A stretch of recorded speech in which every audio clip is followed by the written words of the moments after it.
Hello, everyone. This is Entrepreneurs of Faith, a Sunday episode of Monetization Nation. I'm Nathan Gwilliam, your host. In today's episode, we're going to discuss 3 business lessons we can learn from the parable of the 10 virgins and 5 ways to recognize and eliminate threats.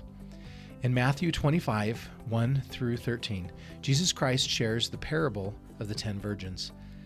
In the story, 10 virgins prepare to meet the bridegroom before the wedding.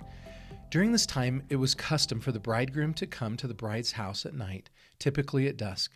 He would get his bride from her house and bring her back to his house where he had prepared a place for her. Once the groom's approach was announced, the 10 bridesmaids went out with lamps to light his way. SourceBible.org. The young women would follow the groom with their lamps, and if they were in the crowd, they could slip into the party. If they weren't, the doors would close, and they would be turned away because they didn't have an invitation. Again, SourceBible.org. In Matthew 25, the 10 virgins prepared for the bridegroom by lighting their lamps at dusk. However, the bridegroom tarried and didn't come until midnight. When the young women were called to meet him, some realized their lamps had already burnt out. In verses 2 through 4, it says, quote, "And 5 of them were wise and 5 were foolish. They that were foolish took their lamps and took no oil with them, but the wise took oil in their vessels with their lamps." Unquote. As they prepared to meet the bridegroom, quote, "The foolish said unto the wise, Give us of your oil, for our lamps are gone out. But the wise answered, saying, Not so, lest there be not enough for us and you. But go ye rather to them that sell and buy for yourselves." Unquote. Source Matthew 25, 8 through 9. While the 5 foolish went to buy more oil, the bridegroom came, and the 5 wise virgins went with him to the wedding. After the 5 foolish women bought their oil, they rushed to the house, but the door had already closed. They cried, "Lord, Lord, open to us." But he answered, "Verily I say unto you, I know you not." Source Matthew 25, 11 through 12. Because the 5 young virgins did not bring extra oil with their lamps, they missed the wedding. They did not come prepared for the unexpected delay of the groom. As entrepreneurs, we need to strive to be prepared for unexpected trials and challenges that may happen to us. We should also strive to prepare for changes and business tectonic shifts that may happen in the market. Benjamin Franklin said, quote, "By failing to prepare, you are preparing to fail," unquote. But how can we do this? How can we continually add oil to our lamps? How can we prepare for something that we don't even know is going to happen? While we may not be able to see what will happen to us in the future, it is possible to plan and prepare for many of the unexpected challenges. One way we can prepare for unexpected trials is simply by recognizing they will happen and be flexible. We have to be open to change and willing to adjust if necessary. Brian Tracy, a motivational speaker and self-development author, said, quote, "Be clear about your goal, but be flexible about the process of achieving it," unquote. If one strategy fails, we need to be willing to try something new. Strong business leaders should develop a flexible mindset in order to adapt to the changes of their customers or the marketplace. When we are flexible about processes, we won't fear change so much. We will have the ability to evaluate our challenges and find a way to work around or through them.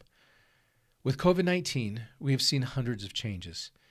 The only businesses that stayed open were the ones that were flexible. According to Fortune, 100,000 businesses that temporarily closed during COVID-19 were out of business within 7 months. Not only did small businesses close, but many iconic retailers filed for bankruptcy. Chuck E. Cheese had a 600-plus restaurant chain and was hit extremely hard by the pandemic. They didn't find a way to adapt, and so their company's revenue plummeted by 90%. I think this was greatly due to the fact that they primarily depended on people coming into their restaurant instead of pizza delivery to people who were quarantined for the pandemic. In June 2020, they filed for bankruptcy. Source AARP. While they were able to recover, they took a huge hit. On the other hand, there were businesses that kept their revenue streams despite the pandemic. Belva Anaqueens kept her small business, Abacus Financial Business Management, open with 4 employees. When offices closed, they created their own space with kitchen tables, bedroom nightstands, and back porches.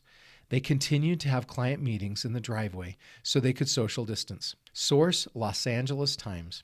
In my small town, there was a restaurant named Gator Jack's that had to stop their dine-in services during COVID-19. However, grocery stores were allowed to stay open, and the grocery stores were facing shortages. Furthermore, Gator Jack's had bulk food suppliers who had food because so many restaurants were closed down. So Gator Jack's purchased bulk food from their suppliers and turned their restaurant into a popular bulk food warehouse for a time, kind of like a mini Costco. I was so impressed by their creativity and pivoting and flexibility to find a new way to monetize the resources they had during this challenge and to weather the storm that put so many other restaurants out of business. If we can adapt to change and pivot quickly and intelligently, we'll be much more likely to survive and succeed. One way to prepare for future challenges is to think of worst-case scenarios. Once we have identified the most likely scenarios that could go wrong, we can come up with a plan to use if one of those things happens. Doing this can actually help us feel more confident in our business plans. We will know that if something does go wrong, we will likely be one step ahead of the game and know how to handle the situation. That can provide peace of mind now and stability when crisis happens. I'm sure we have all heard the saying, hope for the best, but prepare for the worst. Thinking of worst-case scenarios helps us prepare for what can go wrong. For example, what would happen if COVID-19 forced us to close our office space? How would we function remotely? Or what would happen if we lose our most important client? How would we make up for that lost income stream? Randy Pausa, an American educator and professor of computer science and design, said, quote, "One thing that makes it possible to be an optimist is if you have a contingency plan for when all hell breaks loose," unquote. However, with preparing for worst-case scenarios, there is a word of caution. We shouldn't let worst-case scenarios build fear or prevent us from taking risk. Instead, preparing for worst-case scenarios should build confidence in knowing we have a backup plan. Quote, "If ye are prepared, ye shall not fear." Source: Doctrine and Covenants 38:30. A great way to prepare for future challenges is to evaluate our current situation. What are our weakest points? What areas can we improve on? As we find areas that are vulnerable, we can make changes to fix them before they become an issue later on. A common saying is, quote, "A chain is only as strong as its weakest link," unquote. While this phrase may be overused, it is very applicable to our businesses. We should assess each aspect of our business regularly. Does each department have a working system that can easily adapt to change? As we look for solutions to potential problems early on, we can avoid larger issues in the future. Many businesses that do this call it a SWOT analysis. This refers to strengths, weaknesses, opportunities, and threats. Source: Cron. In this analysis, we can identify what is working and what isn't, as well as identify factors that may affect our company's short-term and long-term performance. What opportunities can we take advantage of now?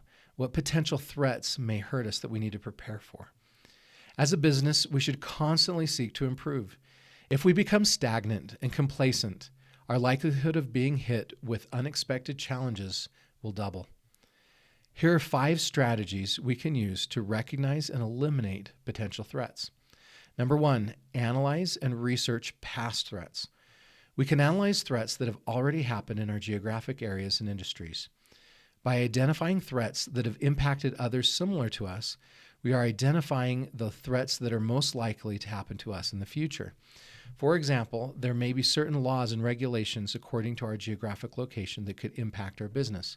When I first started Adoption.com, I wanted to create an adoption agency to help children in Brazil. However, due to some strict Brazilian adoption laws, we weren't able to make that work. Thankfully, I was able to pivot and learn from this experience. But if I hadn't, it could have been the end of my business. This goes to show just how important it is to do our research. We should research and analyze past threats that have happened to others so we can prevent it from happening to us.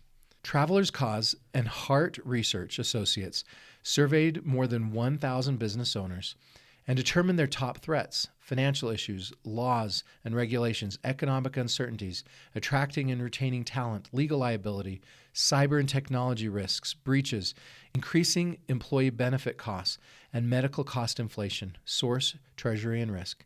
By researching the current and past threats of our competitors or other businesses in general, we can determine what risks are most likely to happen to us and prepare for them. We can also analyze how businesses reacted to these threats to learn what worked and what didn't. Number 2, we can bring in experts. We can prepare for potential threats by bringing in additional experts, such as security experts, to help us audit and mitigate risks we didn't even know existed. Not only can they help us identify risks we weren't aware of, they can also help us target potential risks we are very aware of. In today's digital world, one of the most common threats are cybercrimes. According to experts, cybercrime has gone up 600% due to COVID-19. More than 18 million websites are infected with malware at any given time each week, and it is estimated that cybercriminals will steal about 33 billion records in 2023. Source, purplesec.us. We could consider hiring a cybersecurity expert to help us prepare for potential risks we know are likely to impact us at some point in our business. Number 3, we can create a safety net of funds. A great way to prepare for threats is by having a savings account. We most likely won't be able to prevent every threat out there, but we can reduce our recovery time and the severity of the crisis by having the proper funds saved. Each month, we should set aside some funds for a rainy day to weather an unforeseen storm. I recommend trying to save enough to successfully run your business without any income for 3 months. One of the biggest threats we see is the ever-changing customer. Our customers' changing needs, wants, and values could reduce our sales and income. If we have a savings account, we won't have to worry as much about going out of business because we don't see any income for a month. Having a safety net of funds gives us more time to get back on our feet and adapt to the current situation. Number 4, regularly identify tectonic shifts. We should regularly identify tectonic shifts in the business world and industry to figure out how we can implement them before our competitors. This requires us to constantly evaluate the current marketplace, to watch for changes and trends. Another way we can find tectonic shifts is by analyzing competitors who are already leveraging tectonic shifts. As we discussed above, COVID-19 caused a massive shift in the business landscape. Many businesses failed and had to close their doors permanently. By adapting to the shift early on, businesses had a much higher chance of success. Number 5, create an emergency plan. To prepare for potential threats, we can develop an emergency plan. We can get together with our teams and develop multiple ways to communicate quickly with the entire company in case of an emergency. This way, we will have a faster reaction time and eliminate the threat before it becomes detrimental. Just as we prepare for natural disasters with evacuation plans and fire escape routes, we should have a business disaster plan. For example, this could include a data recovery plan. If our hard drive became corrupt, what would we do? We should prepare with backup storage or generators to protect our company's data. Just as the 5 wise virgins prepared with extra oil, we can prepare for unpredictable trials by developing a flexible mindset, addressing and preparing for worst-case scenarios, and evaluating our current situation to solve current weaknesses, improve strengths, and find new opportunities. Here are some of my key takeaways from this episode. Number 1, it is wise to be prepared for unexpected trials and challenges, and it's actually possible to do that. Number 2, one way we can prepare for unexpected trials is by recognizing and acknowledging they will happen. The likelihood of a crisis happening to our business is far more likely than the likelihood of it not happening to our business in the long run. We have to be open to change and willing to adjust if necessary. Number 3, by thinking of worst-case scenarios, we can come up with a backup plan to use if the worst thing does happen. Number 4, we should assess each aspect of our business regularly and address current weaknesses, strengths, opportunities, and threats. Number 5, as we solve current problems, we should get feedback and continually seek to improve. Number 6, we can analyze threats that have happened before in our geographic area and industry. By identifying threats that have impacted others similar to us, we are identifying the most likely threats that may happen to us. Number 7, we can prepare for potential threats by bringing in additional experts, such as security experts. Number 8, we most likely won't be able to prevent every threat out there, but we can reduce our recovery time by having the proper funds saved. Number 9, we should regularly identify tectonic shifts in the business world and industry to figure out how we can implement them before our competitors. Number 10, just as we prepare for natural disasters with evacuation plans and fire escape routes, we should have a business disaster plan. If this episode of Entrepreneurs of Faith resonated with you, please subscribe for free to Monetization Nation so you can receive future episodes of Entrepreneurs of Faith. Number 1, you can subscribe for free to the Monetization e-magazine at monetizationnation.com.